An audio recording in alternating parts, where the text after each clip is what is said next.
ಎಲ್ರಿಗೂ ನಮಸ್ಕಾರ. ನಮ್ಮ ಹೆಸರು ಪುರುಷೋತ್ತಮ್ ಅಂತ. ನಾವು 1 ಎಕರೆ ಲ್ಯಾಂಡ್ ನ ಆನ್ಸೆಸ್ಟ್ರಲ್ ಪ್ರಾಪರ್ಟಿ, ಇದು ನಮ್ಮ ತಾತನಿಗೆ ಗ್ರಾಂಟ್ ಆಗಿರೋಂಥ ಜಮೀನು. ಇದನ್ನ ನಾವು ಸೇಲ್ ಮಾಡ್ತಾ ಇದೀವಿ. ನೀವು ನೋಡಬಹುದು, ರಸ್ತೆ ಕಾಣ್ತಾ ಇದೆ, ರಸ್ತೆ ಕನೆಕ್ಟಿವಿಟಿ ಇದೆ 1 ಎಕರೆ ಜಮೀನಿಗೆ. ಇದು ಆನೇಕಲ್ ಬನರಘಟ್ಟ ಡಬಲ್ ರೋಡ್ ಇಂದ 350 metre bus stop walkable distance ಇದೆ. ಈ ಲ್ಯಾಂಡ್ ನ ನೀವು ಇಂಡಸ್ಟ್ರಿಯಲ್ ಪರ್ಪಸ್ ಗೆ, ರೆಸಿಡೆನ್ಷಿಯಲ್ ಪರ್ಪಸ್ ಗೆ, ಸ್ಕೂಲ್ಸ್, ಕಾಲೇಜಸ್, ಮಾಲ್ಸ್, ಗೋಡನ್ಸ್ ಗೆಲ್ಲ ಯೂಸ್ ಮಾಡಬಹುದು. ಈ ಲ್ಯಾಂಡ್ ನಾರ್ತ್ ವೆಸ್ಟ್ ಈಸ್ಟ್ ಎಲ್ಲ ಫೇಸಿಂಗ್ ಅಲ್ಲೂ ನಿಮ್ಗೆ ಅನುಕೂಲ ಇರುತ್ತೆ. ಇದು 10 ವೀಲರ್ ಲಾರಿ ಬರ್ಬೋದು, ಬಸ್ ಬರ್ಬೋದು, ಎಲ್ಲಾ ತರ ಅನುಕೂಲ ಇರೋಂಥ ಪ್ಲೇಸ್. ನೀವು ಸುತ್ತ ನೋಡ್ತಾ ಇರಬಹುದು, ಇಲ್ಲಿ ಇಂಡಸ್ಟ್ರಿಯಲ್ ಏರಿಯಾ ಆಗಿದೆ. Avon Plast company, Tata Motors, Strides Pharma Sciences, ಕೆಲವೊಂದು ಲೇಔಟ್ಸ್ ಕೂಡ ಆಗಿದೆ. ತುಂಬಾ ಡೆವಲಪ್ಡ್ ಏರಿಯಾ ಇದು. ಇದು ಬಂದು ಬೊಮ್ಮಸಂದ್ರ ಇಂಡಸ್ಟ್ರಿಯಲ್ ಏರಿಯಾದಿಂದ 8 ಕಿಲೋಮೀಟರ್ ಆಗುತ್ತೆ. ಆರೋಲಿ ಇಂಡಸ್ಟ್ರಿಯಲ್ ಏರಿಯಾದಿಂದ 15 ಕಿಲೋಮೀಟರ್ ಆಗುತ್ತೆ.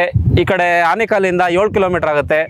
ಎಲ್ಲದಕ್ಕೂ ಸೆಂಟರ್ ಲೊಕೇಶನ್ ಅಲ್ಲಿ ನಮ್ಮ ಸ್ಥಳ ಇರತಕ್ಕಂಥದ್ದು. ನಮ್ಮ ಜಮೀನು ಗೌರ್ಮೆಂಟ್ ಸರ್ವೆ ಆಗಿದೆ, ಕಾಂಪೌಂಡ್ ಹಾಕೊಂಡಿದೀವಿ, ನೀಟಾಗಿ ಪೊಸಿಷನ್ ಅಲ್ಲಿ ಇದೀವಿ. ಎಲ್ಲಾ ತರ ಅನುಕೂಲನೂ ನೀವು ನೋಡಬಹುದು. ತುಂಬಾ ಎತ್ತರದ ಪ್ರದೇಶದಲ್ಲಿದೆ. ಎಲೆಕ್ಟ್ರಿಸಿಟಿ, ವಾಟರ್ದು ಎಲ್ಲ ಏನು ಪ್ರಾಬ್ಲಮ್ ಇಲ್ಲ. ಇಲ್ಲಿ ಎಲ್ಲಾ ತರ ಅನುಕೂಲ ಇದೆ. ನೀಟಾಗಿ ಈ ಲ್ಯಾಂಡ್ ಚೆಕ್ ಬಂದಿರೋದ್ರಿಂದ ಎಲ್ಲಾ ತರ ಡಾಕ್ಯುಮೆಂಟ್ಸ್ ನಾವು ಪ್ರೊವೈಡ್ ಮಾಡ್ತೀವಿ. ಇದು ಸೂರ್ಯ ಸಿಟಿಗೆ 5 ಕಿಲೋಮೀಟರ್ ಆಗುತ್ತೆ. ನಿಯರೆಸ್ಟ್ ಹಾಸ್ಪಿಟಲ್ಸ್, ಕಾಲೇಜಸ್, ಸ್ಕೂಲ್ಸ್ ಎಲ್ಲ ಇಲ್ಲಿದಾವೆ. ಅಲಯನ್ಸ್ ಯೂನಿವರ್ಸಿಟಿಯಿಂದ ನಮಗೆ ಜಸ್ಟ್ 10 ಕಿಲೋಮೀಟರ್ ಆಗುತ್ತೆ. ಹೆಚ್ಚಿನ ಮಾಹಿತಿಗಾಗಿ ನಮ್ಮನ್ನ ಕಾಂಟ್ಯಾಕ್ಟ್ ಮಾಡಬಹುದು. ಈ ಸ್ಕ್ರೀನ್ ಮೇಲೆ ಕಾಣಿಸ್ತಾ ಇರೋ ನಂಬರ್ಗೆ. ನಾವು ಡೈರೆಕ್ಟ್ ಓನರ್ ಆಗಿರೋದ್ರಿಂದ ನಾವು ಡೈರೆಕ್ಟ್ ಆಗಿ ನಿಮ್ಮ ಹತ್ರ ಮಾತಾಡ್ತೀವಿ. ಡೈರೆಕ್ಟ್ ಆಗಿ ನಾವು ನಿಮಗೆ ಇನ್ಫಾರ್ಮೇಶನ್ ಪ್ರೊವೈಡ್ ಮಾಡ್ತೀವಿ. ಧನ್ಯವಾದಗಳು.